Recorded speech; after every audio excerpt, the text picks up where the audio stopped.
LeBron James was criticized earlier this month by Laura Ingraham of Fox News for sharing his political views. Yesterday, Gregg Popovich praised LeBron for speaking out and even compared him to the movie Black Panther. Let's take a listen.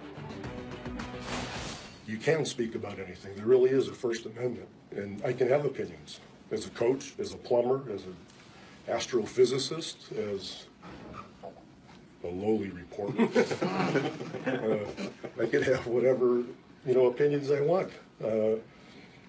And that's what's amazing about this. When you look at this guy, how many millions of dollars, tens of millions of dollars he's given, tens of millions of kids that see him, that are inspired by him. It's kind of like the Black Panther movie. It's how cool is that for kids to see that and have that superhero? Well, now LeBron's been that for a long time.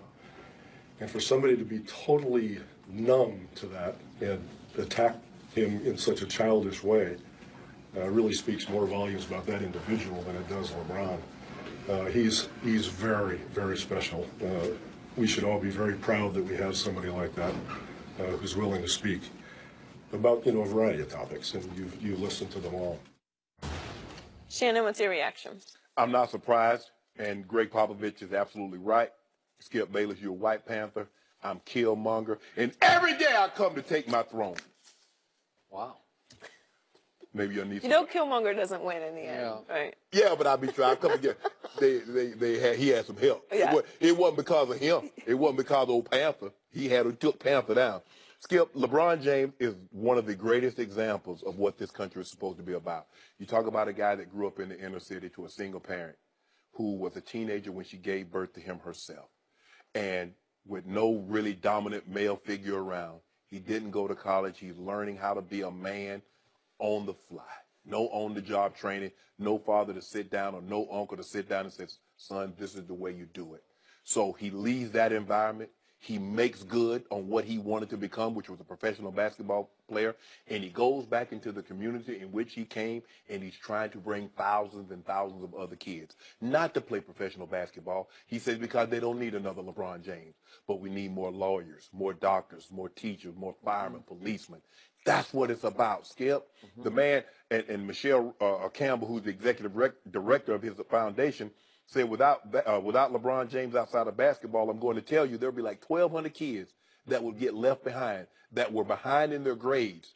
But because of LeBron James, they're moving ahead. He's taking money through his foundation. 1,100 college kids that took the pledge, I promise, is going to be able to go to college at no expense of their own. This fall, I promise his public school is going to open its doors. You Skip, and the thing is, we were talking about it today. I think he has a chance to do what Muhammad Ali did. Now, granted, Muhammad Ali was on a different sort of circumstances. He lost 3 prime years of his fighting career. LeBron James is going to lose none of that. Yeah. But Muhammad Ali opened America's eyes. He did. To a lot of the injustices that were going on. And he was saying, right here, you want me to go fight abroad for something when I can fight for something right here that's equally as important to me. And LeBron James, like, I get that I'm a basketball player.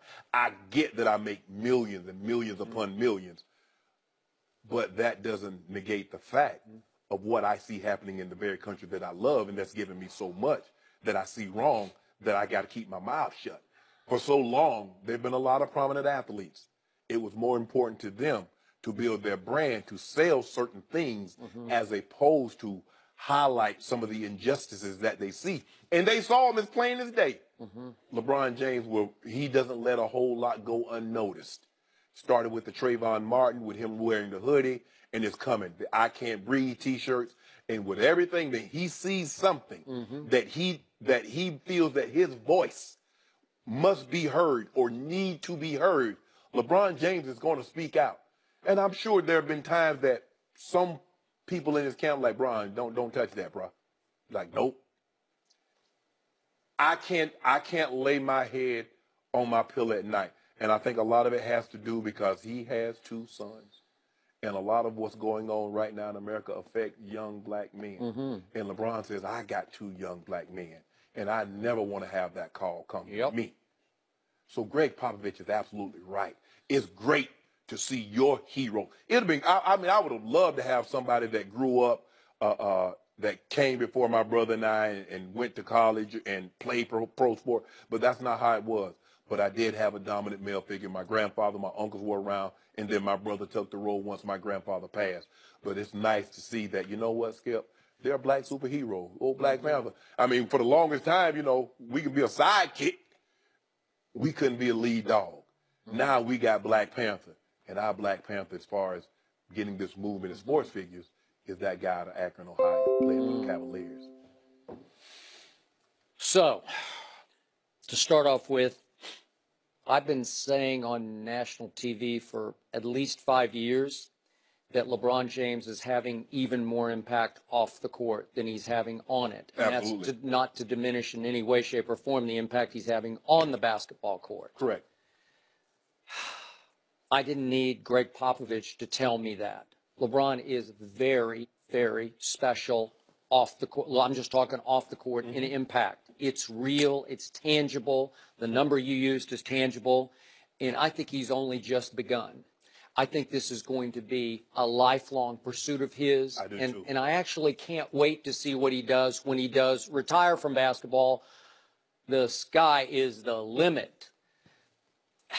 He could be effectively Black Panther. Yes. And it is really great. I got to see it Friday. So T'Challa. did you see it Friday? Or? Yeah, I saw T'Challa. I'm Killmonger.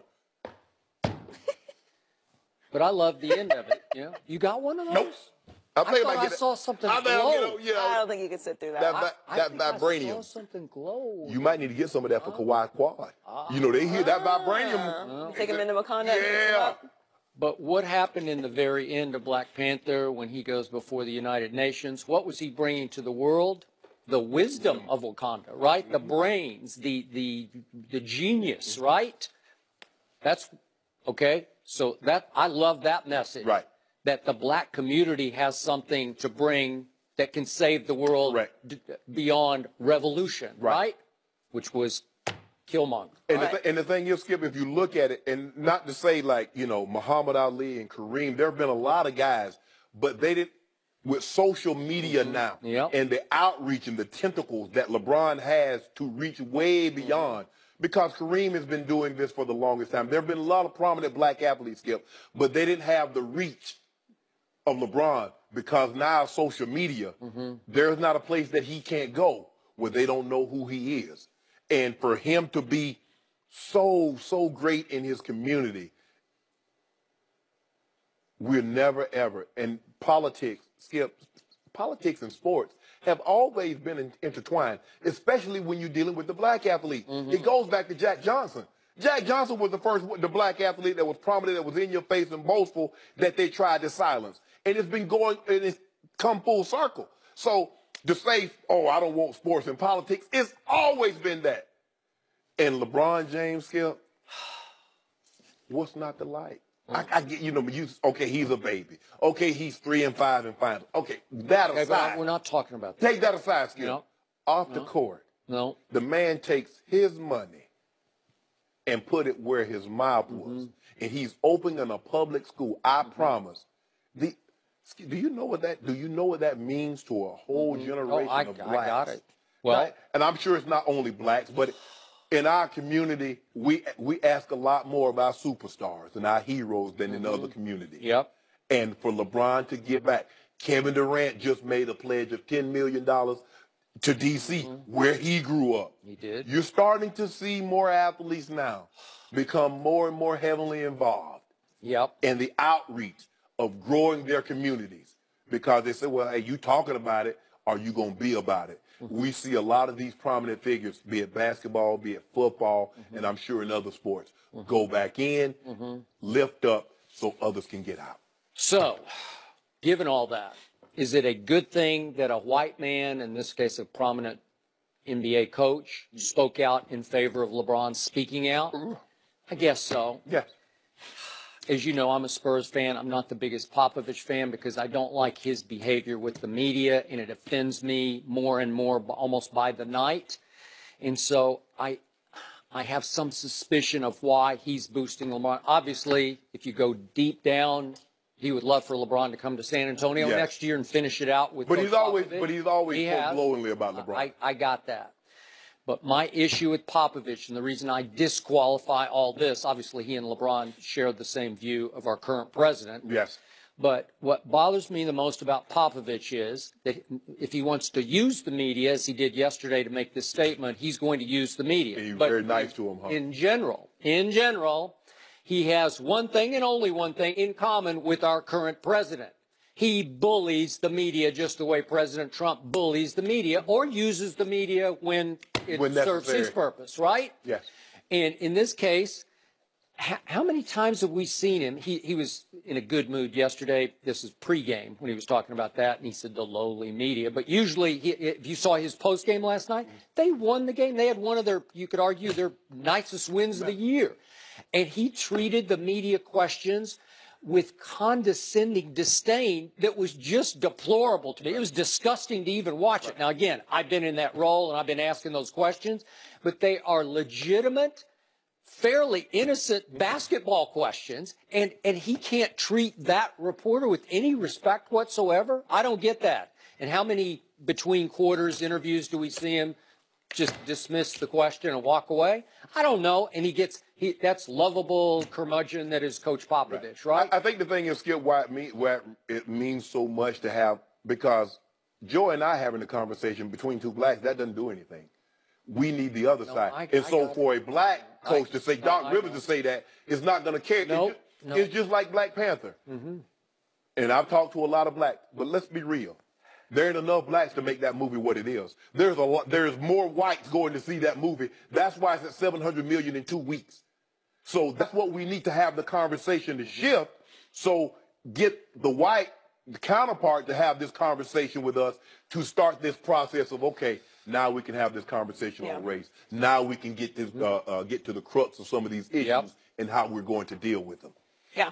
Well, sports is a microcosm of society. Whenever we talk about things that happen that are negative, you know, guys getting arrested or domestic violence or something like that, it's not because it's exclusive to sports. It's because sports is a microcosm of society. Everything that happens in the world also affects sports because they're human beings and those circumstances affect them as well. But to me, to diminish everything that LeBron's done, he may be the all-around greatest superstar off the court that we've ever seen. And that's just, he hasn't even retired yet. He hasn't even had the ability to apply himself completely to it. I think when you look back, we talk about with Colin Kaepernick this all the time, history's going to look back more favorably on him than he is now. You know that with Muhammad Ali. Everybody didn't like Muhammad Ali. No. Look at Jackie Robinson. I mean, he never even really gets brought up when we talk about things like this. Roberto Clemente. These are guys that were very active in the community and made lasting impact in the whole world, not just in sports. So to diminish what LeBron's done, to me, when you look at the numbers and the people that he's affected, is really to diminish the kids that he's impacted. Is it time for college athletes to be paid? We'll discuss that with Eric Dickerson next.